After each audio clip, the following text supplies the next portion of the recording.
Kafr Kanna is a small town in northern Israel. It sits in the lower Galilee region and is home to many Arab-Israeli families. Usually, life in Kafr Kanna is peaceful, but lately, the town has seen rising violence and fear on its streets. People in the town have been worried about fights between families. These fights, called feuds, have sometimes turned violent. Last week things got much worse. A rare drone attack took place during one of these family disputes. The violence shocked everyone in Kafr Kanna. It was not just another fight, it showed that dangerous new technology is now being used in local conflicts. People are now asking how this could happen and what can be done to stop it. The recent attack has left the town unsettled. Many are worried that more violence could follow if nothing changes soon. For many years, the town of Kafr Kanna, nestled in northern Israel, has struggled with a persistent and painful problem: family feuds. These conflicts are not just simple disagreements, but deep-rooted disputes that have shaped the lives of generations. These are long-running arguments between large, extended family groups, clans whose histories are intertwined with the town itself. The feuds often begin with a single incident, but over time, old wounds are reopened, and grudges are passed down, making reconciliation difficult. Sometimes these feuds escalate beyond words. They can lead to violence, property damage, and, tragically, even deaths. Police are often called to intervene, but their presence alone cannot heal the deep mistrust between families. In the past, respected local leaders and elders have stepped in, using their influence to bring the families together. Through long discussions and careful negotiation, they have managed to broker ceasefires, formal promises to stop fighting and seek peace. Recently, two of the largest and most influential families in Kafr Kanna, the Awada and Ta'aha families, agreed to such a ceasefire. The agreement was seen as a major step forward, with both sides publicly committing to end hostilities. For a brief period, the atmosphere in the town changed. Streets that had once been tense and quiet became lively again. Children played outside, and neighbors greeted each other with cautious optimism. There was a sense of hope in the air. Many residents dared to believe that peace was possible, and that the future could be brighter for everyone. But beneath the surface, old tensions still simmered, threatening to undo the fragile progress. Despite the outward calm, not everyone was convinced that the ceasefire would hold. Some community members worried that unresolved issues and lingering resentments could spark new conflicts at any moment. Sadly, their fears proved true. The ceasefire did not last. After only a short time, the agreement collapsed, leaving the community in shock and disappointment. The turning point came when someone fired shots at the home of a former council leader from the Awada family. This act of violence shattered the fragile trust that had been built and sent shockwaves through both families. The shooting reignited anger and fear. Family members gathered in the streets, voices raised in frustration and sorrow. Old accusations resurfaced, and the sense of safety that had begun to return quickly vanished. In the days that followed, violence returned to the streets of Kafr Kanna. Emergency vehicles became a common sight, and police patrols increased as authorities tried to prevent further escalation. The entire town felt the effects of the broken truce. Shops closed early, families stayed indoors, and the once busy streets grew eerily quiet. Fear and uncertainty hung over the community like a dark cloud. As night fell, people became afraid to leave their homes. Many worried that the feud would bring more trouble, and that peace in Kafr Kanna would remain out of reach for yet another generation. On a quiet Saturday night, when most families in Kafr Kanna were winding down after a long week, the simmering feud between two local families took a dangerous and unexpected turn. The streets, usually peaceful at this hour, were about to become the scene of something the town had never witnessed before. Suddenly, a drone, an unmanned flying machine, often associated with military operations or surveillance, appeared in the night sky. It hovered over a specific house, its presence barely noticed until it released a grenade. The explosion shattered the silence, sending shockwaves through the neighborhood. Almost immediately after the blast, gunfire erupted, echoing through the narrow streets and adding to the chaos and fear. For the residents of Kafr Kanna, this kind of attack was completely new and deeply frightening. The use of a drone in a local feud was something no one had ever imagined could happen in their town. People rushed out of their homes, some in disbelief, others in panic, trying to understand what had just occurred. Emergency services arrived quickly. 4 people were hurt in the attack. One man, in his 30s, suffered life-threatening injuries and remains in critical condition at the hospital. The other 3 victims, though less seriously wounded, were also hospitalized and are still recovering from both their physical injuries and the trauma of the event. Witnesses described the terrifying sequence. First, the drone attack, then a barrage of bullets fired at the house. The attackers seemed determined to send a message, escalating the feud to a level of violence the community had never seen before. The use of a drone in a family feud was shocking and unprecedented. People in Kafr Kanna had never seen this kind of technology used in local disputes. It made the violence seem much more unpredictable, sophisticated, and harder for authorities to control or prevent. The community was left grappling with the reality that the tools of conflict had changed, making everyone feel more vulnerable. The attack not only injured people but also caused significant damage to the house, leaving shattered windows, bullet holes, and a sense of devastation. Families who once felt safe in their homes now faced the harsh reality that their lives could be upended in an instant. This event was a wake-up call for Kafr Kanna. It showed that old problems, like family feuds, now have new, more deadly tools at their disposal.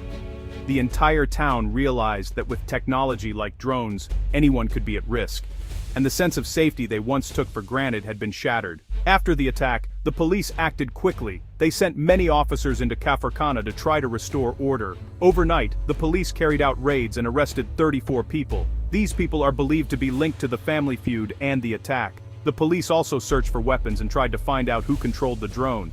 They have not yet said exactly who was behind the attack, but they are working hard to get answers and stop any more violence from happening. Extra police patrols were set up in the area.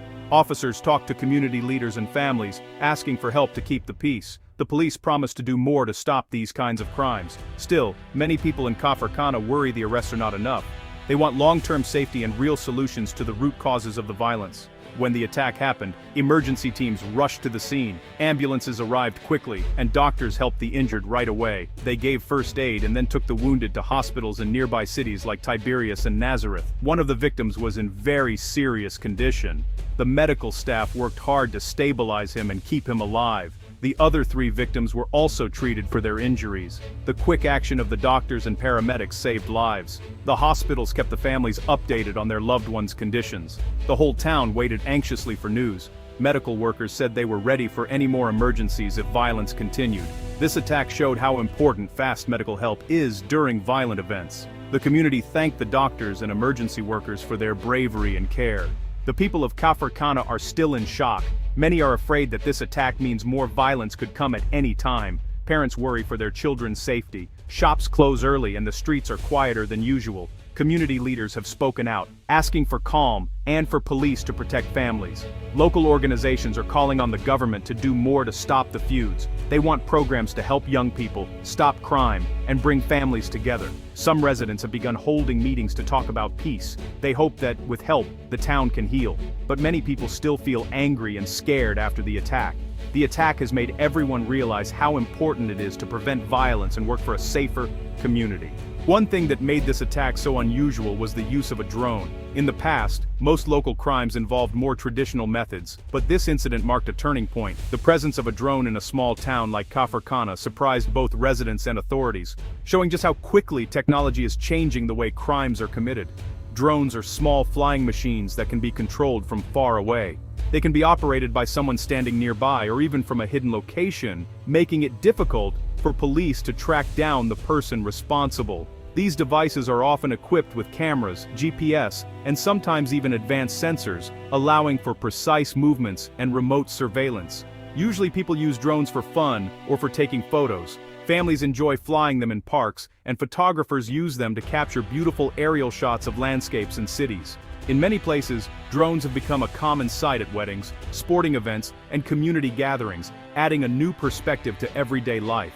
But now, criminals are using them in new and dangerous ways.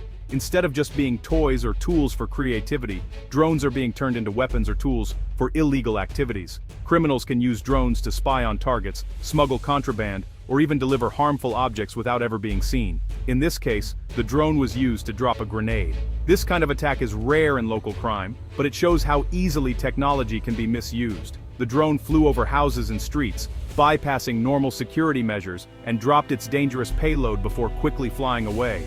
This is not common in local crime. Most incidents involve break-ins or theft. not high-tech gadgets. The use of a drone to carry out an attack has shocked the community and made people realize that anyone with access to this technology could potentially cause harm. Police believe that if more criminals use drones, attacks could become even harder to stop. Drones can fly quickly, change direction, and disappear before anyone can react. Law enforcement now has to watch the skies as well as the streets, adding a new layer of complexity to their work. Drones can fly over fences and reach places that are hard to protect. They can cross barriers, enter private property, and access rooftops or backyards that would otherwise be secure. This makes it much more challenging for police and security teams to keep people safe. Experts say that the police and government must act fast to keep up with these changes. They warn that as technology becomes more advanced and affordable, more people, including criminals, will find ways to use it for their own purposes. Training, new strategies, and public awareness are all needed to address these threats. They may need new laws and better technology to track and stop criminal drones. This could include special radar systems, electronic jammers, or even drones designed to catch other drones. Lawmakers are already discussing how to update regulations and give police the tools they need to respond quickly to drone-related crimes. The community is worried that more high-tech attacks could happen in the future. People are now looking up at the sky with concern, wondering if another drone could appear at any moment. Parents worry about their children playing outside, and business owners are thinking about how to protect their property from above. This event has started a big conversation about how to keep people safe as technology changes crime. Residents, police, and government officials are coming together to discuss new solutions, share information, and prepare for the challenges ahead. As technology continues to evolve, everyone must work together to protect their communities and stay one step ahead of those who would use these tools for harm. The attack in Kafr Kanna is not the only violent event in Arab-Israeli towns. Across Israel, violence has been rising in these communities. In 2026 alone, nearly 50 people have been killed in similar incidents. Many of these crimes come from family feuds or gang fights. People are protesting and asking for more help from the police and government. Non-governmental groups say last year was the deadliest for Arab Israelis in history. Many families feel that not enough is being done to protect them. The rise in violence has made it hard for people to feel safe. Children are scared to go to school, and businesses suffer. Trust between the police and the community is very low. Everyone agrees that something must change. There's a growing call for better education, more jobs, and stronger action against crime. The attack in Kafr Kanna is a warning for everyone. It shows that violence can quickly get worse, especially when new technology is used. If these crimes are not stopped, more people could be hurt or killed. Peace is important for every family in the town. When people feel safe, they can work, go to school, and live happy lives. Stopping the violence will help Kafr Kanna and other towns like it have a better future. The police, government, and community must all work together. Only by understanding the causes of violence and finding real solutions can true peace return. Everyone has a role in making sure these attacks do not happen again. This event matters not just for Kafr Kanna, but for all people who want to live without fear. The lesson is clear. Stopping violence and building trust is the only way forward.